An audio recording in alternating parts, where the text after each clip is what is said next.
Boa tarde a todos. Presidente Sérgio Guerra, obrigado pelo convite. Senhores parlamentares, eu teria obrigatoriamente que começar essa apresentação no ano de 95. E, obviamente, começando em 95 não significa que eu vou passar do meu tempo. Mas foi em 95 que nós iniciamos um processo de transformação do setor petróleo e gás no país, quando havia, por parte da empresa monopolista Petrobras, corretamente um esforço concentrado voltado para aumentar a produção e os investimentos na fase de exploração, lembrando que no setor petróleo o verbo explorar está ligado a procurar e não a produzir, o esforço de exploração era concentrado nas áreas com mais probabilidade. Isso significava que nós tínhamos dados de 2,5% a 3% das nossas bacias sedimentares e 97% de desconhecimento quando foi feita a abertura. Gostaria de lembrar também que a abertura feita em 95 e com a Lei 9478/97 significou uma transferência do monopólio para a União. É muito importante que isso seja repetido e que fique muito claro. A Lei 9478 transfere o monopólio para a União, que concede através de leilões.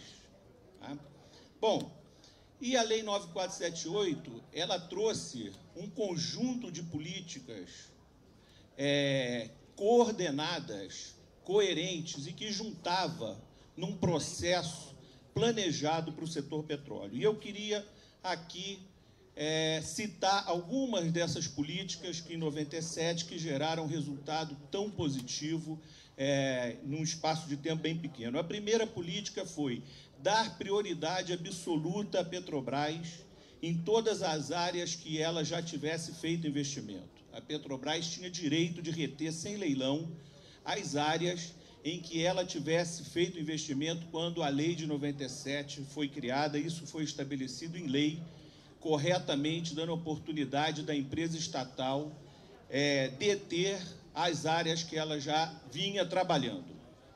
Bom, em segundo lugar, uma profunda transformação nas participações governamentais, que levou, em pouco mais de 2 ou 3 anos, a multiplicação das participações governamentais por mais de 10 vezes.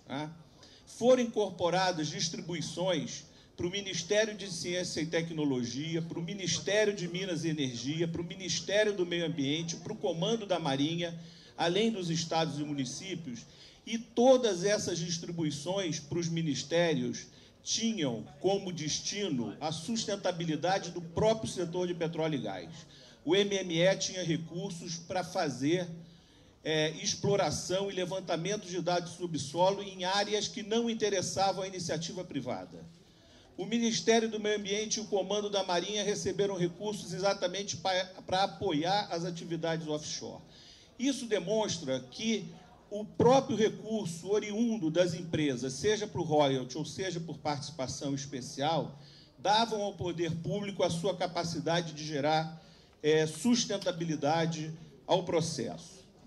No âmbito da ANP, foi importantíssimo porque na estrutura infralegal foram estabelecidos, primeiro, critérios de conteúdo local, visando uma política industrial, mas, ao mesmo tempo, critérios de conteúdo local voltados essencialmente para o incentivo e com uma grande preocupação de não onerar o investidor.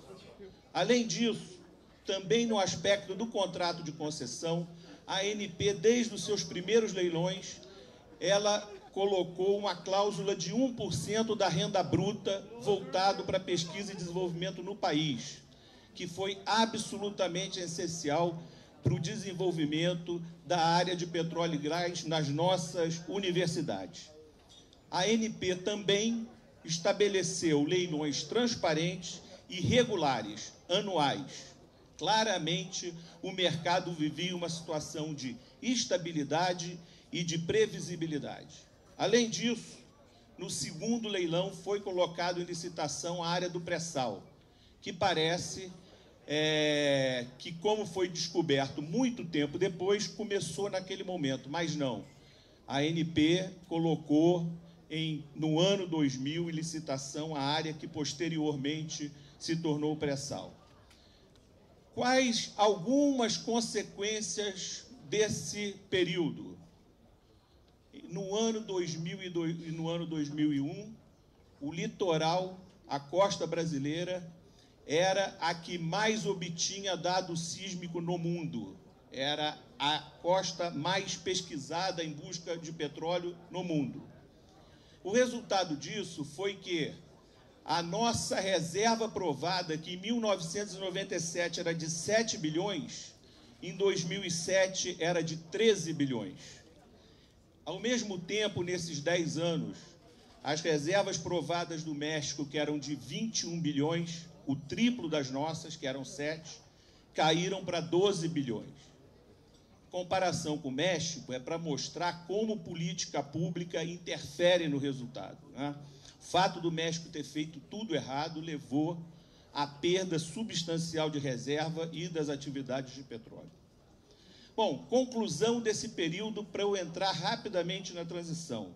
Credibilidade internacional. Segundo, internacionalização e fortalecimento da Petrobras. Terceiro, aumento significativo das participações governamentais da parte da renda petróleo que era retida pela sociedade através dos entes federativos e a atração de investimento trazendo para o Brasil novos players. Rapidamente, para não passar do meu tempo, vieram as mudanças de 2010. Contrato de partilha com que tipo de argumentação? Maior apropriação da renda, maior controle das reservas e melhor aplicação da renda oferida. Nenhum deles com nenhuma substância técnica. Não existe a mínima realidade em que o contrato de partilha faz com que a sociedade detenha uma parte maior da renda petrolífera do que o contrato de concessão. Você pode, no contrato de partilha, deter 70%, como pode deter 20% da renda petrolífera, ou seja, é a regulamentação infralegal dos leilões e da agência reguladora que definirão o marco de qual é a parte que será oferida pela sociedade. Segundo, melhor aplicação da renda com o contrato de partilha. O contrato de partilha veio com um discurso extremamente distributivo entre estados e municípios e, ao mesmo tempo, ele é extremamente concentrador, porque a empresa de petróleo que vai oferir a principal renda petrolífera é uma empresa 100% da União. E os recursos, em lugar de repassados ao Tesouro, serão levados à União através de uma empresa que é 100% da União. Portanto, a transformação de concessão para partilha é, no seu frigir dos ovos, concentradora de recursos na União em função do pagamento ser feito em óleo. A grande diferença do contrato de partilha para concessão é que na concessão o recurso entra no Tesouro e na partilha o governo tem que vender óleo, coisa que é absolutamente desnecessária. Bom, para terminar, eu queria fazer breves comentários. Primeiro, toda essa alteração de 2010 levou a um processo, junto da falta de liderança da União, a trazer o problema que todos nós estamos vivendo e que gerou alta instabilidade, levou atraso no processo licitatório, que é o problema da distribuição dos royalties, que vem caminhando esse tempo todo por incapacidade de articulação daqueles que decidiram mexer na forma da legislação do modelo regulatório brasileiro. Comentários finais. A Petrobras, além dos 30% que o Wagner Freire falou, obrigatórios na participação do pré-sal, ela está submetida a um consórcio em que ela é minoritária e que a empresa 100% estatal é majoritária na definição do que vai ser levado adiante pelo consórcio.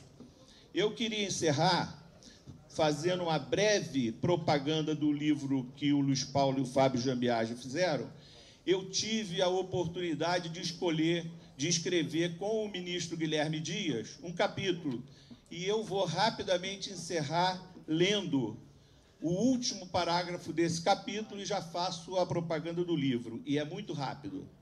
Portudo, do ponto de vista do pacto federativo, da descentralização dos recursos, da intenção de uma maior arrecadação, de uma melhor utilização dos recursos arrecadados, da busca de um ambiente de atração de investimento, do fortalecimento da Petrobras, de um maior controle de reservas e da maior garantia do abastecimento nacional, a reforma de 2010 pode ser considerada inócua para alguns objetivos e prejudicial para outros. Muito obrigado.